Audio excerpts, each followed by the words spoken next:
You swallow up.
On behalf of our center and our partners, the World Economic Forum and the Bill and Melinda Gates Foundation, I'd like to extend a very warm welcome to our audience here in New York, as well as our larger virtual audience participating online today. The Event 201 scenario is fictional.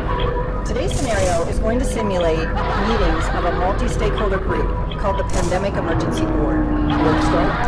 It's looking like it would be a severe pandemic, and there are problems emerging that can only be solved by global business and governments working together. There's been some conspiracy theories that are around about the potential that pharmaceutical companies or the UN have released this for their own benefit. Maybe this is a time for us to showcase some cases where we are able to bring forward some bad actors and leave it before the courts to decide whether they have actually spread some fake news. A new coronavirus. Infected people got a respiratory illness with symptoms ranging from mild flu-like signs to severe pneumonia. In related news, a significant demand for personal protective equipment like N95 masks and gloves are on the rise. Patients are overwhelming healthcare facilities. People are avoiding public spaces out of fear of infection and in compliance with public health recommendations. Our U.S. affiliate has just released polling results on public expectations for a vaccine, and 65% of those polled are eager to take the vaccine, even if it's experimental. I'm more optimistic about having a vaccine to be relevant during this pandemic. With enough money and political will, anything is possible. Penalties have been put in spreading harmful falsehoods.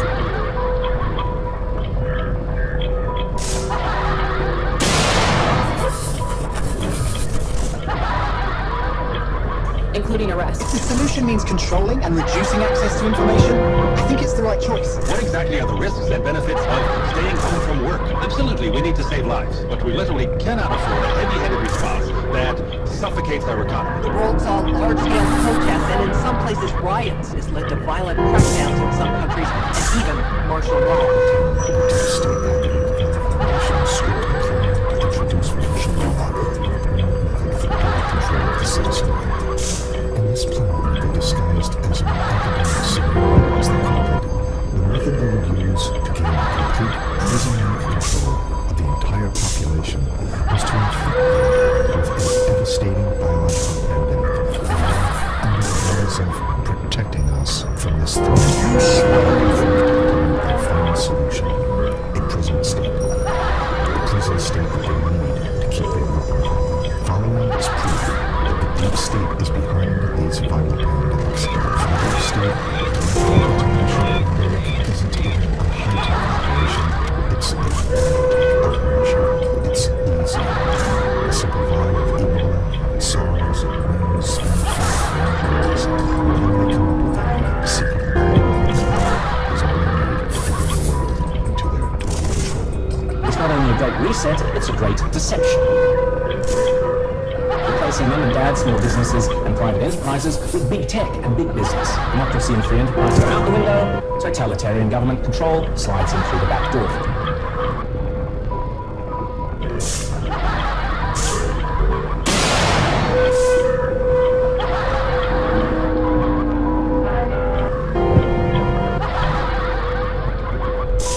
Those behind this scheme are adamant that there can be and never will be a return to normal. That life will never again be what it was prior to COVID. That is why they constantly talk about the new normal.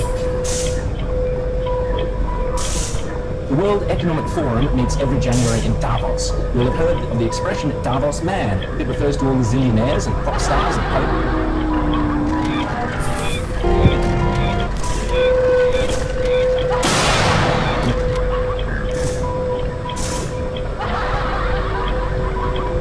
Princes and politicians who meet every year to map out our futures. This year's Davos is very, very different to all the previous ones. The World Economic Forum, along with the United Nations, along with the International Monetary Fund, and along with any number of prominent globalist organizations and powerful individuals, including Prince Charles, together have jointly promised that the 2021 World Economic Forum will be used to introduce via a vast network of connected big tech corporations, online activist movements and compliant local and national governments, something they call the Great Reset. This isn't some sky after dark.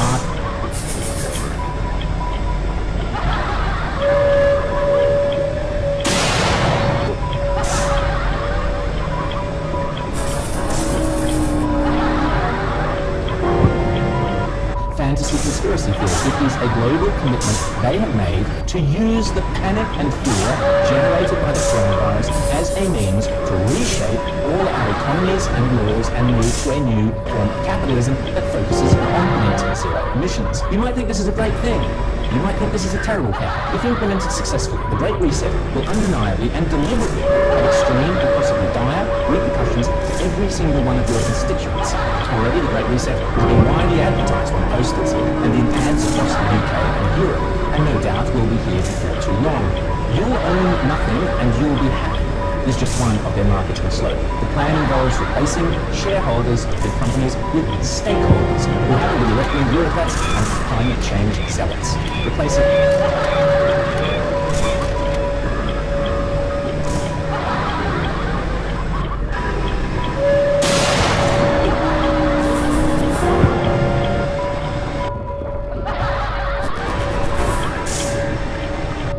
mum and dad, small businesses and private enterprises with big tech and big business. Mrs. Kafook's share portfolio is out, Greta Thunberg's zero emissions are in. Democracy and free enterprise go out the window, totalitarian government control slides in through the back door. But remember, it's not only a great reset, it's a great deception. Because in order to get everyday people to surrender many of the rights and freedoms we currently take for granted,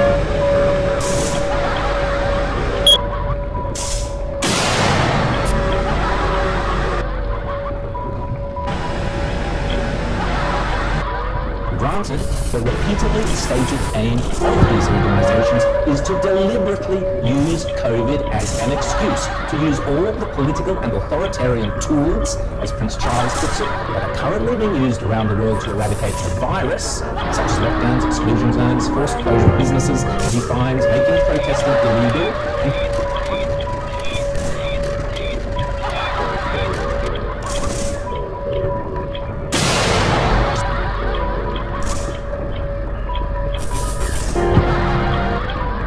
so on, but now to eradicate carbon emissions. Those behind this scheme are adamant that there can be and never will be a return to normal, that life will never again be what it was prior to COVID. That is why we constantly talk about the new norm. This is not me saying this is them saying it, the people with the power and the means and the obsessional desire to do it. And they keep telling us again and again precisely what they have in store. Now is the historical moment of time, not only to fight surreal virus, but to change the system. We have a unique but rapidly shrinking window of opportunity to learn lessons and reset ourselves on a more sustainable path. It is an opportunity we have never had before, and may never have again. So we must use all the levers we have at our disposal, knowing that each and every one of us has a vital role to play. The Great Reset is a welcome recognition that this human tragedy must be a wake-up call. It is imperative that we reimagine, rebuild, redesign, reinvigorate and rebalance our world.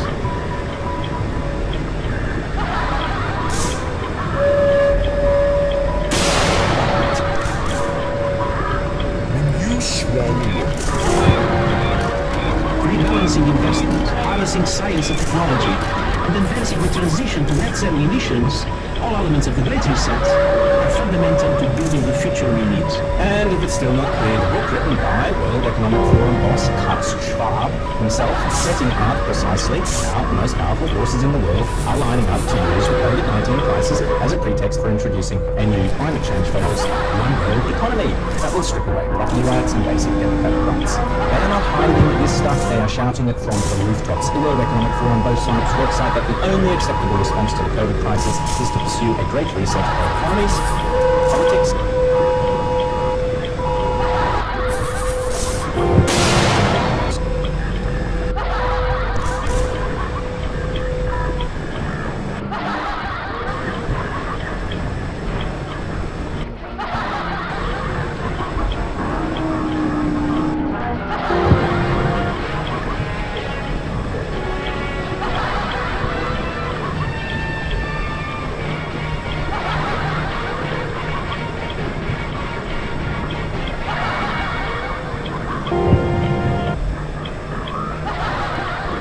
Some people have a deep, abiding respect for the natural beauty that was once this country.